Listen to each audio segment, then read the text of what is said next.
ಸ್ನೇಹಿತರ welcome back to Mahi updates YouTube channel. ನಾನು ನಿಮ್ಮ ಮಹಿಗೌಡ ಮಾತಾಡ್ತಿರೋದು. ಇವತ್ತಿನ ಈ ವಿಡಿಯೋದಲ್ಲಿ ಗೃಹಲಕ್ಷ್ಮಿ ಯೋಜನೆಯ ಫಲಾನುಭವಿಗಳಿಗೆ ಒಂದಿಷ್ಟು ಇಂಪಾರ್ಟೆಂಟ್ ಮಾಹಿತಿಯನ್ನು ಕೊಡ್ತೀನಿ. ಇವತ್ತಿನ ಮಾಹಿತಿ ತುಂಬಾ ಯೂಸ್ಫುಲ್ ಆಗಿರುತ್ತೆ. ವಿಡಿಯೋನ ಕೊನೆ ತನಕ ನೋಡೋದಕ್ಕೆ ಪ್ರಯತ್ನ ಮಾಡಿ. ಆ್ಯಂಡ್ ಹಾಗೇನು ಚಾನಲ್ಗೆ ಪಟ್ ಅಂತ ಲೈಕನ್ನು ಮಾಡಿ, ಹಾಗೇನು ಸಬ್ಸ್ಕ್ರೈಬ್ ಮಾಡಿಕೊಂಡು ಇದೇ ರೀತಿಯ ಎಲ್ಲ ಅಪ್ಡೇಟ್ಸನ್ನು ಉಚಿತವಾಗಿ ಪಡ್ಕೊಳ್ಳಿ. ಮೊದಲಿಗೆ ಗೃಹಲಕ್ಷ್ಮಿ ಯೋಜನೆಯ ಫಲಾನುಭವಿಗಳಿಗೆ ಇವತ್ತು ಒಂದು ಭರ್ಜರಿ ಗುಡ್ ನ್ಯೂಸ್ ಇದೆ ಅಂತಲೇ ಹೇಳ್ಕೋಬೋದು. ನೋಡಿ, ಇವತ್ತು ಗೃಹಲಕ್ಷ್ಮಿ ಯೋಜನೆಯ ಫಲಾನುಭವಿಗಳಿಗೆ 7ನೇ ಕಂತು ಹಣ ಜೊತೆಗೆ 8ನೇ ಕಂತು ಹಣ ಆದರೆ ಬರುತ್ತೆ. ಹೌದು, ನೀವು ಕೇಳ್ತಿರುವಂತಹ ಒಂದು ನ್ಯೂಸು ನಿಜ. ನೀವು ಕೇಳ್ಬೋದು, ಸರ್ ಹೇಗೆ ಬರುತ್ತೆ, ನೀವು ಇಷ್ಟಕ್ಕೂ ಏನು ಹೇಳ್ತಿದ್ದೀರಾ ಏನು ಅಂತ. ನೋಡಿ, ಈಗಾಗಲೇ ಗೃಹಲಕ್ಷ್ಮಿ ಯೋಜನೆಯ 7ನೇ ಕಂತು ಹಣ ಫಲಾನುಭವಿಗಳ ಬ್ಯಾಂಕ್ ಖಾತೆಗಳಿಗೆ ಬಂದಿದೆ. ನಾನು ರೀಸೆಂಟ್ ವಿಡಿಯೋದಲ್ಲಿ ಅಪ್ಲೋಡ್ ಮಾಡಿ ತಿಳಿಸ್ಕೊಟ್ಟಿದ್ದೆ. ಈಗಾಗಲೇ 60% ಅಷ್ಟು ಫಲಾನುಭವಿಗಳಿಗೆ 7ನೇ ಕಂತು ಹಣ ಆದರೆ ಜಮಾ ಆಗಿದೆ ಅಂತ ಹೇಳಿಬಿಟ್ಟು.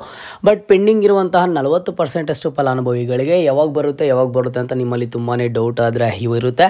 ಇವತ್ತು ಬರುವಂಥ ಚಾನ್ಸಸ್ಸು ಮ್ಯಾಕ್ಸಿಮಮ್ ತುಂಬ ಅಂದರೆ ತುಂಬ ಇದ್ದಾವೆ. ಯಾಕಂತ ಅಂದರೆ ಇದೇ ತಿಂಗಳು 15ನೇ ತಾರೀಕು ಒಳಗಡೆ ಫಲಾನುಭವಿಗಳ ಬ್ಯಾಂಕ್ ಖಾತೆಗಳಿಗಾದರೆ ಜಮಾ ಮಾಡಬೇಕು, ಎಲ್ಲನೂ ಸಹ ಕ್ಲಿಯರ್ ಆಗಬೇಕು ಅಂತ ಹೇಳಿಬಿಟ್ಟು ಸರ್ಕಾರದಿಂದ ಆದೇಶ ಆದರೆ ಬಂದಿದೆ. ಆ್ಯಂಡ್ ಹಾಗೇನು ಮುಂದೆ ಲೋಕಸಭಾ ಎಲೆಕ್ಷನ್ನು ಸಹ ಇದೆ. ಆ ಒಂದು ಕಾರಣದಿಂದ ಏನು ಮಾಡ್ತಾರೆ ಅಂತಂದರೆ ಆದಷ್ಟು ಇದರ ಒಂದು ಪ್ರೋಸೆಸನ್ನು ಸ್ಪೀಡಪ್ ಮಾಡ್ತಾರೆ.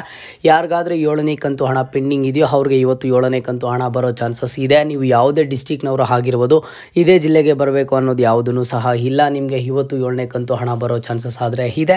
ಆ್ಯಂಡ್ ಹಾಗೇನು ನೀವು ಕೇಳ್ಬೋದು, ಸರ್ ಹಾಗಿದ್ರೆ 8ನೇ ಕಂತು ಹಣ ಇವತ್ತು ಯಾರಿಗೆ ಬರುತ್ತೆ ಸರ್ ಅಂತ ನೀವು ಕೇಳಿದ್ರೆ, ನೋಡಿ 8ನೇ ಕಂತು ಹಣ ಇವತ್ತು ಯಾರಿಗೆ ಬರೋ ಚಾನ್ಸಸ್ ಇದೆ ಅಂತಂದರೆ ಈಗಾಗಲೇ 7ನೇ ಕಂತು ಹಣ ಪಡ್ಕೊಂಡಿರುವಂತಹ ಫಲಾನುಭವಿಗಳಿಗೆ ಬರೋ ಚಾನ್ಸಸ್ ಆದರೆ ತುಂಬ ಇದೆ. ಯಾಕಂತ ಅಂದರೆ 8ನೇ ಕಂತು ಹಣ ಹಾಗೇನು 7ನೇ ಕಂತು ಹಣ ಎರಡೂ ಸಹ ಇದೇ ತಿಂಗಳು 15ನೇ ತಾರೀಕು ಒಳಗಡೆ ಎಲ್ಲರ ಒಂದು ಬ್ಯಾಂಕ್ ಖಾತೆಗಳಿಗೆ ಬರಬೇಕು ಅಂತ ಹೇಳಿಬಿಟ್ಟು ಒಂದು ಪ್ಲಾನಿಂಗ್ಸ್ ಆದರೆ ನಡೀತಿದ್ದಾವಂತೆ. ಹಾಗಾಗಿ ಈಗಾಗಲೇ ಯಾರಿಗಾದರೂ 7ನೇ ಕಂತು ಹಣ ರಿಸೀವ್ ಆಗಿದೆಯೋ ಅವ್ರಿಗೆ 8ನೇ ಕಂತು ಹಣ ಆದರೆ ಇವತ್ತು ಬರುತ್ತೆ. ಅಥವಾ ನೀವು ಕೇಳ್ಬೋದು, ಸರ್ ಅಕಸ್ಮಾತ್ ಏನಾದರೂ ನಮಗೆ 7ನೇ ಕಂತು ಹಣ ಬರೋದು ಡಿಲೇ ಆಗಿಬಿಟ್ರೆ ನೆಕ್ಸ್ಟು 8ನೇ ಕಂತು ಹಣ ಬರೋದು ಡಿಲೇ ಆಗಿಬಿಡುತ್ತೆ ಅಂತ ನೀವು ಕೇಳ್ಬೋದು. ಆ ರೀತಿ ಏನೂ ಸಹ ಆಗೋದಿಲ್ಲ. ಇನ್ ಕೇಸ್ ಏನಾದರೂ ನಿಮಗೆ 7ನೇ ಕಂತು ಹಣ ಬರೋದು ಡಿಲೇ ಆದರೆ ಇದೇ ತಿಂಗಳು 15ನೇ ತಾರೀಕು ಒಳಗಡೆ ನಿಮಗೆ 7ನೇ ಕಂತು ಹಣ ಆ್ಯಂಡ್ ಹಾಗೇನು ಸಹ 8ನೇ ಕಂತು ಹಣ ಸೇರಿ ಒಟ್ಟಿಗೆ 4,000 ಹಣ ಆದರೆ ಬರುತ್ತೆ. ಓಕೆನಾ, ಫಲಾನುಭವಿಗಳಿಗೆ ಇದು ನೆನಪಿರಲಿ. ಯಾರನ್ನು ಸಹ ತುಂಬ ಟೆನ್ಷನ್ ಮಾಡ್ಕೊಳ್ಳೋದಕ್ಕೆ ಹೋಗಬೇಡಿ. ಈಗ 7ನೇ ಕಂತು ಹಣ ಪೆಂಡಿಂಗ್ ಇರೋರಿಗೆ ಇವತ್ತು ಬರೋ ಚಾನ್ಸಸ್ ಇದೆ. ಆ್ಯಂಡ್ ಹಾಗೇನು ಸಹ 8ನೇ ಕಂತು ಹಣ ಪೆಂಡಿಂಗ್ ಇರೋರ್ಗೂ ಇವತ್ತು ಬರೋ ಚಾನ್ಸಸ್ ಆದರೆ ತುಂಬ ಇದ್ದಾವೆ. ನಿಮಗೆ 7ನೇ ಕಂತು ಹಣ ಬಂದಿದೆಯಾ ಇಲ್ವಾ, ಅಥವಾ 8ನೇ ಕಂತು ಹಣ ಬಂದಿದೆಯಾ ಇಲ್ವಾ ಅನ್ನೋದನ್ನು ಕಾಮೆಂಟ್ ಬಾಕ್ಸ್ ಮೂಲಕ ತಿಳಿಸ್ಕೊಡಿ. ಆ್ಯಂಡ್ ಹಾಗೇನು ಸಹ ಇವತ್ತಿನ ಈ ವಿಡಿಯೋನ ನೀವು ಎಲ್ಲಿಂದ ನೋಡ್ತಿದ್ದೀರಾ, ನಿಮ್ಮದು ಯಾವ ಊರು ಅನ್ನೋದನ್ನು ಕಾಮೆಂಟ್ ಬಾಕ್ಸ್ ಮೂಲಕ ತಿಳಿಸ್ಕೊಡಿ.